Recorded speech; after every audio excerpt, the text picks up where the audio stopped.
자, 19번 가서 보죠. 자, 하나는 분수함수가 있고요. 하나는 분수함수가 있고, 자, 1차 함수가 있어요. 두 개의 함수가 있어요. K의 0은 아니고. 자, 그래서 그걸 가지고 hx라는 함수를 만들었는데요. 큰 함수를, fx가 크면 fx를 선택을 하고, gx가 크면 gx를 선택을 하는 그런 거죠. 자, 그런데 K가 양수인지 음수인지를 모르겠어요. 그래서 두 가지로 나누어서 한번 생각을 해보는 거죠. 자, K가 양수인 경우와 음수인 경우로 나누어서 생각을 해보면 K가 양수면 그래프가 어디서 그려지나요? 저기 유리함수 그래프가 여기 이렇게 그려지겠죠. 음수면은 2, 4분면에서 이렇게 그려지는 거죠. 자, Y는 4X면 원점을 지나가는 직선이니까 이렇게 그려지는 거죠. 자, 이렇게 그려집니다.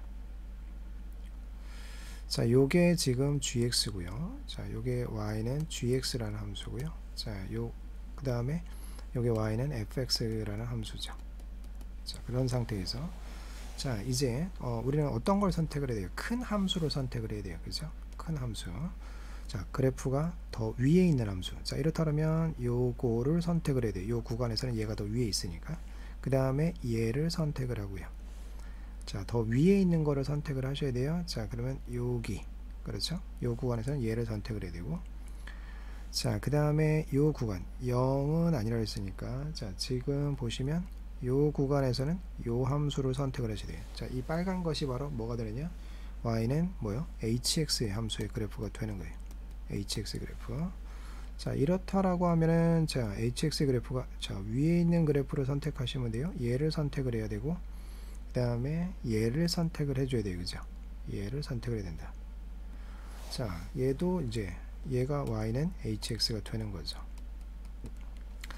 자, 그런데 자, 이제 조건에 가서 보시면, 가조건에 가서 보시면 6, 7, 8 6, 7, 8이면 어디쯤 있을까요? 뭐 6, 7, 8이면 뭐 이쯤 있겠죠. 6, 7, 8 그렇죠? 6, 7, 8에 대한 함수값은 등차 수열을 이룬다 라고 하는 거. 자, 우리가 상식 한 가지, 참고로 등차 수열의 일반항에 대한 특징이 어떻게 알고 있어요? 등차 수열의 일반항은 a 플러스 n-1d죠. 그렇죠? 그래서 dn 플러스 a-d가 된다라고 했어요. 그죠? 자, 요게 n에 관한 몇 차식? 1차식이 된다 그랬죠. 1차식이 된다. 이게 등차 수열이죠. 등차 수열. 따라서 지금 y는 4x다. 자, 얘는 등차 수열이 될 수가 있어요. 그죠? 그러면 6일 때의 함수값, 그 다음에 7일 때의 함수값, 그 다음에 8일 때의 함수값. 그죠? 등차 수열은 될 수 있는데, 자, 나 조건에 가서 보면 3, 5, 6. 그러면 3, 이렇게 3하고 5하고 6은 등차 수열이 될 수가 없다라는 얘기죠. 그렇죠? 그 함수값들은 등차 수열이 될 수 있는데 등비 수열은 지금 될 수가 없다라는 그런 얘기예요. 따라서 이 그래프는 우리가 찾는 그래프가 아니고요. 자, 그런데 이제 왼쪽 그래프에서 우리가 지금 찾아줘야 되는데요. 6, 7, 8은 등차 수열을 이룬다 라고 했으니까 6은 여기에 있어야 될 거고요. 그 다음에 7은 여기에 있어야 될 거고, 그 다음에 8은 여기에 있어야 될 거고. 그러면 6, 7, 8은 h6, 7, 8은 함수값들은 등차 수열이 돼요. 그죠? 왜냐면 이 구간에서는 hx가 뭐가 되죠? 저 구간, 요 교점이 지금 얼마인지는 모르겠으나 교점보다 오른쪽에 있다면 hx가 뭐가 될까요? hx가 4x가 돼서 1차식이 되죠. 그러니까 등차는 되는 거예요. 그죠? 자, 이제 나 조건에 가셔서 h3, 5, 6은 순서대로 등비를 이룬대요. 그런데 일단 3과 5가 어디쯤 위치하고 있을까라고 하는 겁니다. 그러면 3, 5가 6은 일단 이 교점보다 오른쪽에 있다라는 것은 당연한 거고요. 또는 교점에 위치하고 있어도 되고요. 그래서 h6의 값은 이미 결정이 됐어요. h6은 요 함수에 적용을 받으니까 h6은 24예요. 24. 그렇죠? 그런데 3하고 5의 위치. 자, 3은 무조건 왼쪽에 있어야 돼요. 그렇죠? 3은 여기 3마저 넘어오면 안 되니까 3이 돼요. 그런데 이제 5의 위치가 어디냐라는 얘기입니다. 5가 넘어섰느냐 안 넘어섰느냐, 교점을 넘어섰느냐 안 넘어섰느냐. 그래서 두 가지로 나눠 봐야 될 것 같아요. 그래서 자, 안 넘어섰다. 교점을 안 넘어섰다라고 한다라고 했을 때 H3은 즉 적용되는 함수가 누가 돼? 요 함수에 적용을 받는 거죠. 자, 요것은 지금 fx가 되고 얘는 x분의 k니까요. 따라서 H3은 3분의 k가 되고요.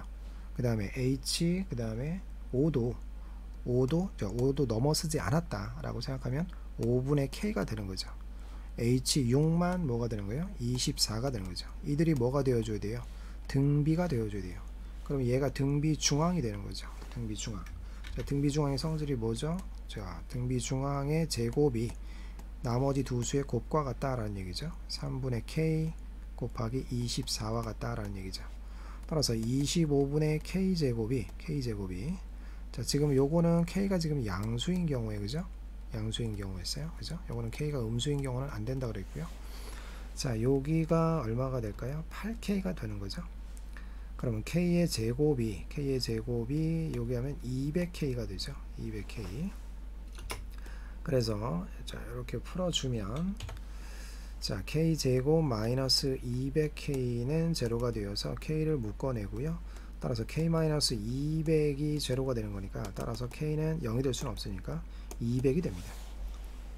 k 값이 200이 된다 라는 얘기예요.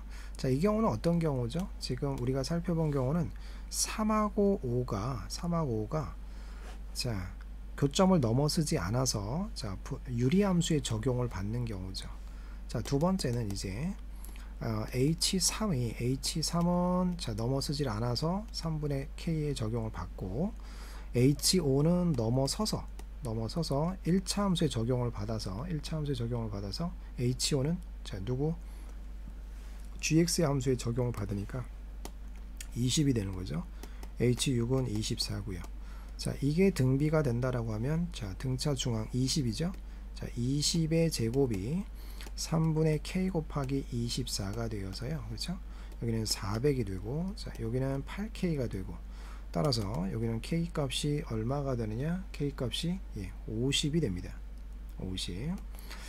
자, 그런데 보기에 보면 50도 있고 200도 있어요. 둘 중에 하나는 자격이 없다라는 얘기예요. 그러면 그 각각에 대해서 교점을 구해보는 거예요. 자, 요 경우에 있어서 자, 두 개의 함수가 적용이 되었으니까 구해졌으니까 두 함수에 자, 유리함수가 x분의 200이죠.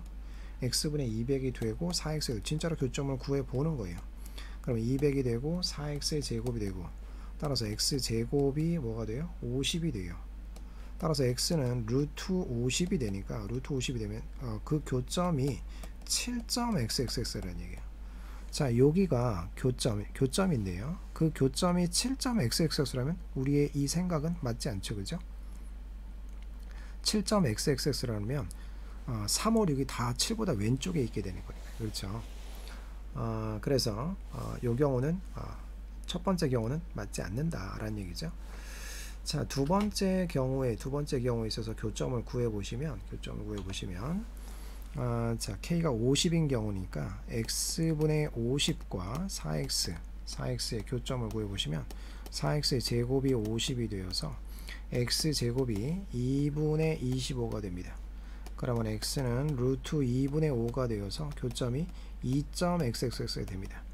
그러면 교점이 2.xx가 된다 그러면 그죠? 교점이 2.xx가 된다 그러면 5는 넘어서고 있고요. 그렇죠? 자, 2분의 25다. 그러면은 죄송합니다. 이게 좀 잘못했네요. 요 부분이 1. 얼마니까 요 부분을 계산하실 때 자, 2. 얼마라고 말이죠. 요 부분은 자, 여기가 자, 5가 되고요. 자, 여기가 루트 뭐가 돼요? 루트 2가 되겠죠. 유리하면 2분의 5 루트 2가 돼요. 그렇죠? 그럼 2분의 루트 뭐가 돼요? 50이 되겠죠. 그럼 얘가 7. 얼마니까 그걸 일어나니까 3. 얼마 되겠죠. 즉 교점이 3. 얼마가 되니까 3이 왼쪽에 있다라는 생각, 그 다음에 5, 6은 오른쪽에 있다는 생각, 맞는 생각이 되겠죠. 따라서 K값은 얼마로? 50으로 선택을 해야 되겠습니다.